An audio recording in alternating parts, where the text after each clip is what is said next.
मैं सबसे महत्वपूर्ण बात आपसे कहना चाहता हूँ, इस पृथ्वी पर हर आदमी की आकांक्षा है कैसे वो धन से लेकर ध्यान तक, पदार्थ से लेकर परमात्मा तक हर मनचाही मंजिल को पाले। हर व्यक्ति भौतिक जगत में सुख समृद्धि की ऊंचाइयों पर पहुंचना चाहता है। हर व्यक्ति इस जिंदगी में हर मनचाही चीजों को, हर मनचाही मंजिल को प्राप्त करना चाहता है। और हर मनचाही चीजों को, हर मनचाही मंजिल को प्राप्त करने के केंद्र में जो महासूत्र है, उस महासूत्र को मैंने ध्यान की संज्ञा दी है। लेकिन ध्यान के साथ कुछ इतना अद्भुत आयाम जुड़ा है, उसके कुछ इतने महत्वपूर्ण कारण हैं कि चाहते हुए भी आप में से अधिकांश लोग ध्यानात्मक जीवन शैली नहीं बना पाते हैं, ध्यान को जीवन का अंग नहीं बना पाते हैं। अधिकांश लोग ध्यान करने की चेष्टा करते भी हैं तो 4-6 दिन में ध्यान करना उनके लिए संभव नहीं हो पाता है।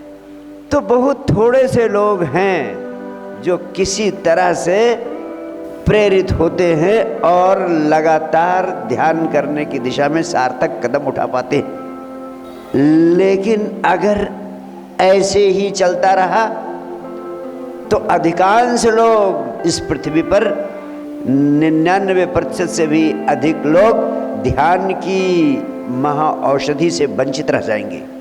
लेकिन अगर 21वीं सदी के व्यक्ति को ध्यान की महाऔषधि उपलब्ध नहीं कराई गई तो समझ लेना सारी मनुष्यता महाविनाश की ओर कदम उठा चुकी है और महाविनाश से मनुष्य को बचाया नहीं जा सकेगा।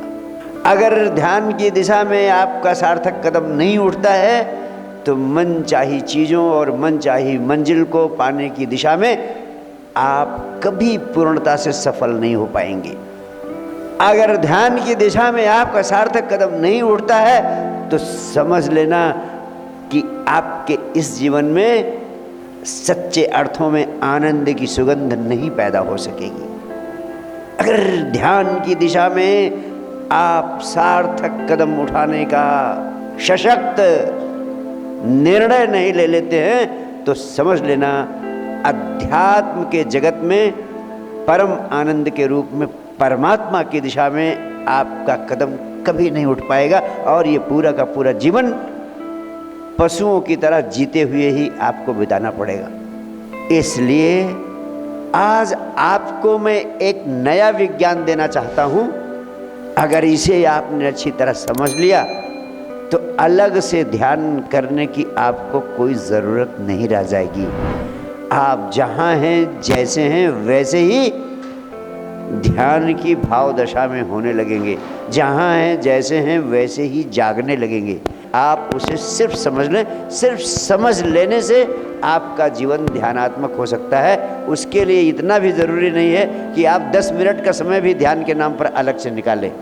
इससे सरल और कोई विधि और कोई टेक्निक और कोई ध्यान का विज्ञान उपलब्ध कराया जाना संभव नहीं है। और 21वीं सदी का आदमी समझदार है। सबसे पहली बात आपसे कहना चाहता हूँ, मनुष्य का मन एक तिमंजिला मकान है। उसकी पहली मंजिल तो भूमि के ऊपर और शेष 2 मंजिलें भूमि के नीचे। इस प्रकार हमारे मन के 3 हिस्से हैं। पहला हिस्सा है हमारा चेतन मन।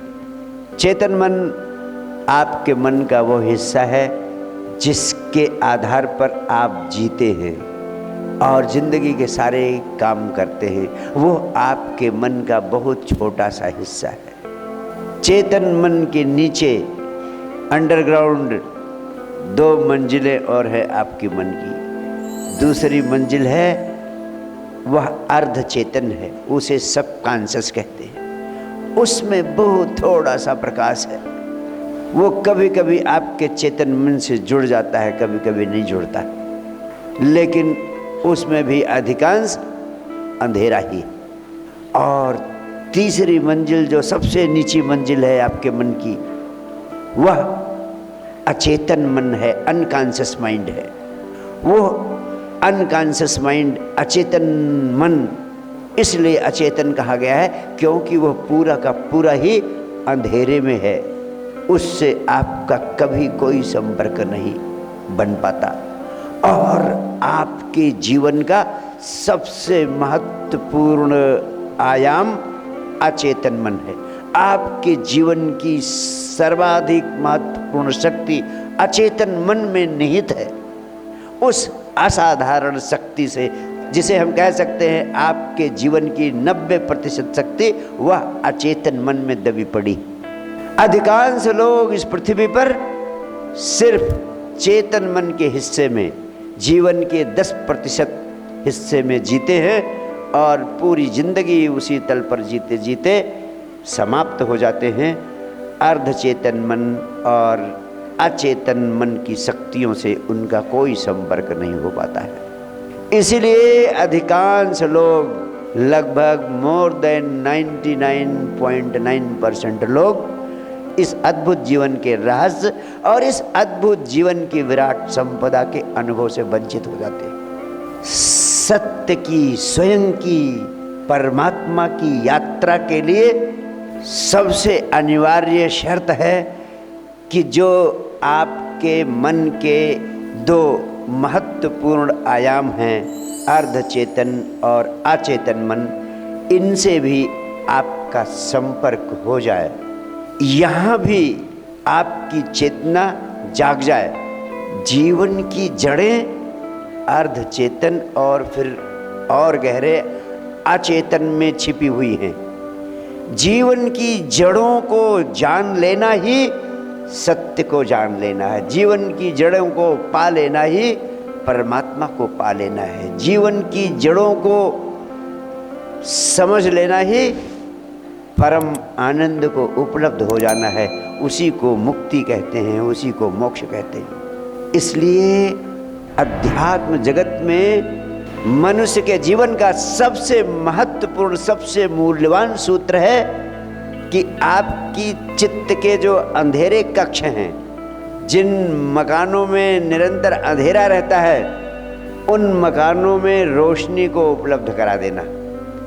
अगर आपका अर्धचेतन मन, आपका अचेतन मन प्रकाशित हो जाए तो आप स्वयं की जड़ को, स्वयं के सत्य को, स्वयं की आत्मा को पाने में सक्षम हो जाते हैं। और जो इस दिशा में सक्षम होने लगता है, वो भौतिक जगत के लक्ष्यों को, भौतिक जगत की आकांक्षाओं को और भौतिक जगत के सपनों को साकार करने में स्वतः सक्षम होने लगता है। भौतिक जगत की आकांक्षाएं, उनको पूरा करना तो बहुत छोटी बात है उन चीज़ों की तुलना में जिनसे तुम जीवन के परम आनंद को उपलब्ध हो सकते हो। अगर आप अपनी चेतना के गहरे तलों को प्रकाशित कर सकते हैं, उनसे संपर्क जोड़ सकते हैं, तो भौतिक जगत की आकांक्षाएं पूरा करना आपके लिए खेल हो जाएगा। तो अध्यात्म जगत की सारी साधनाओं का सार सिर्फ इतना है कि तुम्हारी चेतना जो पहले तल पर जागी हुई है, वही चेतना शेष दोनों तलों पर भी प्रकाशित हो जाए, उससे उसका संपर्क बन जाए और उससे संपर्क साधने की कला का नाम ही ध्यान है।